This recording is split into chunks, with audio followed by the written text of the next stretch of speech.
आता वळूयात पुढल्या बातम्यांकडे। पिंपरी चिंचवडमधील प्रभाग क्रमांक 9 मधून बाबा कांबळेंना उमेदवारी द्यावी म्हणून महिला आक्रमक झाल्या आहेत। उपमुख्यमंत्री अजित पवारांना भेटत या महिलांनी संताप व्यक्त केलाय। विधानसभा उपाध्यक्ष अण्णा बनसोडे यांच्या मुलाला उमेदवारी देण्यात आली आणि त्या उमेदवारीला विरोध करण्यात आलाय।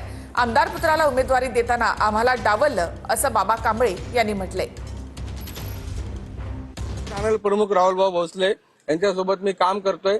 त्यांनी माझी दादांकडे शिफारस देखील केलेली आहे, परंतु त्या ठिकाणी आमदार पुत्र अण्णा बनसोडे यांचे जे पुत्र आहेत त्या ठिकाणी तिकीट मागतायत। तर आम्ही आता दादांची चर्चा करण्यासाठी गेलो, त्या ठिकाणी महिलांचा अपमान केला आणि महिलांना उलट पालट बोलण्यात आलं। आमचा दादावरती बिलकुल राग नाहीये, झाला तिथं आतमध्ये महिलांचा अपमान झाला, परंतु अण्णा बनसोडे आहेत का? अण्णा बनसोडे पण आतमध्ये बसलेले आहेत। त्या ठिकाणी महिलांचा अपमान झाला। माझं दादांना एवढंच विनंती आहे की दादा, पिंपरी चिंचवड शहर ही कष्टकऱ्यांची नगरी आहे।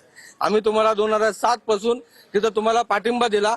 आज अनेक लोक दादांना सोडून जात आहेत, तरी कष्टकरी त्यांच्या सोबत आहेत।